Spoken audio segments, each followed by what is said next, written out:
আসসালামু আলাইকুম সবাইকে। অল আপডেট বিডি 24 চ্যানেলের পক্ষ থেকে আপনাদের সবাইকে শুভেচ্ছা ও স্বাগতম। দর্শক দেখতে পাচ্ছেন একদম বৃষ্টিতে নাজেহাল অবস্থা। মুগদা হাটে চলে আসছি। এই হাটটির ঠিকানাটা হচ্ছে মুগদা ঠিক টিটিপাড়া যে বাস স্ট্যান্ডটা আছে এইটার উল্টা পাশেই মুগদা স্টেডিয়ামের গেট সংলগ্ন এই হাটটি বসে। আর এটি একটি সাপ্তাহিক হাট, সপ্তাহে শনিবার বসে। আর এটি একটি উন্মুক্ত হাট, এখানে কেনাকাটা করলে দর্শক কোনো খাজনা দিতে হয় না। আর এই হাটটি মোটামুটি আকারে জমে ওঠে, কিন্তু আজকে বৃষ্টির জন্য দেখতেই পাচ্ছেন লোকজন একদম নাই। আসলে আজকে হয়তো আমি আপনাদেরকে কবুতর ধরে ধরে কবুতরের দাম দেখাতে পারবো না, কিন্তু আমি হাটের একটা পরিস্থিতি দেখানোর চেষ্টা করব, হাটটা কি অবস্থায় আছে বা কেমন জমে উঠছে। তো বন্ধুরা দেরি না করে চলুন দেখি ভিডিওটা, এবং যারা এখন পর্যন্ত আমার চ্যানেলটাকে সাবস্ক্রাইব করেনি সাবস্ক্রাইব করে দিবেন এবং পাশে থাকা বেল আইকনে ক্লিক করে দিবেন, যাতে প্রতিনিয়ত আমার চ্যানেলের আপডেটগুলো আপনারা পেয়ে যান। দর্শক দেখতেই পাচ্ছেন আজকে হাটের চিত্র, খুব ছোট পরিসরে আর কি হাটটা আজকে হয়েছে। কারণ যেহেতু আজকে বৃষ্টি, তো আসলে ক্রেতা বিক্রেতা আসলে কারোই বসার মতো কোনো পরিস্থিতি নাই। এই যে আমাদের একটা ছোট ভাই সাবস্ক্রাইবার, তো ও আসছে। তো বৃষ্টির জন্য আজকে আসলে মানে কোনো অবস্থা নাই হাটের। দেখেন আমি জাস্ট হাটের অবস্থাটাই আপনাদেরকে আজকে দেখাই। আজকে কোনো কবুতরের দাম টাম নাই জানাই, কারণ আসলে ওই ধরনের সুযোগও নাই। বিক্রেতা ভাইরা ছাতা টাতা দিয়ে বসে আছে, ঢেকে কবুতর ঢেকে বসে আছে। তো আসলে আপনাদের যে কোনো দাম জানাবো, আসলে ওনাদের বিরক্ত করতে চাচ্ছি না এই বৃষ্টির মধ্যে। তো তারপরেও আর কি যেহেতু আসছি, এই যে আমার বড় ভাই লিটন ভাই চলে আসছে এইখানে। আর এখানে জাস্ট আমি হাটের আপডেটটা আজকে আপনাদেরকে দেখাই, যে বৃষ্টির মধ্যে হাট কিরকম আর কি জমে ওঠে। তো এখানে পাখি নিয়ে ভাইরাও আসছে, পাশাপাশি এখানেও পাখি নিয়ে অনেক সুন্দর সুন্দর পাখি নিয়ে ভাইয়ারা আসছে, দেখতেছেন।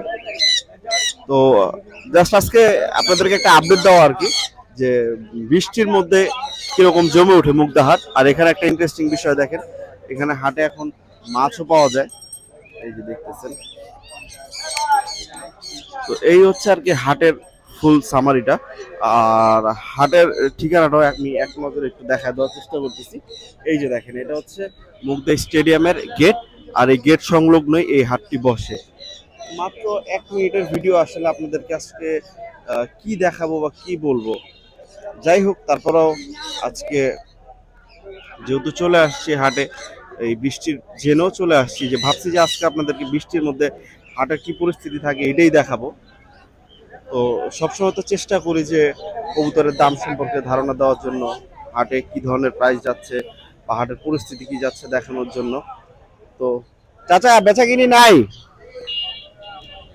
চাচা বসে আছে, বেচা কিনা নাই। দেখেন কবুতর গুলো একটা নাজেহাল অবস্থা।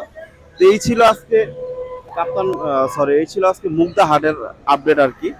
তো যারাই আসলে মুগদা হাটে আসতে চাচ্ছেন, আজকে একটু বুঝে শুনে আসবেন। বৃষ্টির জন্য আসলে আজকে না আসাটাই বেটার, শুধু ভিজা হবে। কবুতর কেনা হবে কিনা আমি জানি না, কারণ কবুতর ওরকম দেখাও যায় না, কিছু বোঝাও যায় না। সবাই আসলে কবুতর ঢেকে রাখছে। তো এই হচ্ছে আজকের আপডেট। কি কবুতর নিয়েছিলা তুমি, বিক্রি করছো? ও বিক্রি করে ফেলছে কবুতর, ওর ভিডিও করছিলাম আমি এর আগের হাটে। তো যাই হোক, এই হচ্ছে আর কি আজকে মুগদা হাট থেকে আপডেট, ক্রেতা বিক্রেতা শূন্য মুগদা হাট আজকে। তো খুব ছোট্ট একটা ভিডিও হচ্ছে দর্শক, হয়তো 3-4-5 মিনিটের। এখানে একটা বেচা কিনা হচ্ছে, আমরা দেখানোর চেষ্টা করব। এখানে দেখতেই পাচ্ছেন বেচা কিনা না আর কি, ওরা নিজেরাই দেখতেছে। তো আসলে আজকে বলছি কবুতরের কোনো দাম সম্পর্কে আপনাদেরকে বলবো না, কারণ বলারও আসলে ওই ধরনের কোনো সুযোগ নাই। বিক্রেতাদেরকে আসলে বিরক্ত করার কোনো অপশন নাই, সুযোগ নাই ভাই। এই হচ্ছে আর কি অবস্থা। তো দেখেন ভাইদের আসলে বৃষ্টি আসলে কত কষ্ট। আসলে পশু পাখি সবারই আসলে ভালোবাসার জিনিস, তো নিজে ভিজলেও আসলে পশু পাখি ভিজতে দেয় না, কষ্ট দেয় না মানুষজন, এটাই স্বাভাবিক। তো যাই হোক, এই ছিল আজকে মুগদা হাট থেকে আপডেট। ইনশাল্লাহ দেখা হবে আপনাদের সাথে পরবর্তীতে নতুন কোনো ভিডিওতে, নতুন কোনো হাটে। ততদিন পর্যন্ত ভালো থাকবেন, সুস্থ থাকবেন, আর হাটে আসবেন ইনশাল্লাহ। ভালো ভালো কবুতর কিনবেন, ভালো ভালো কবুতর কালেকশন করবেন। আসসালামু আলাইকুম।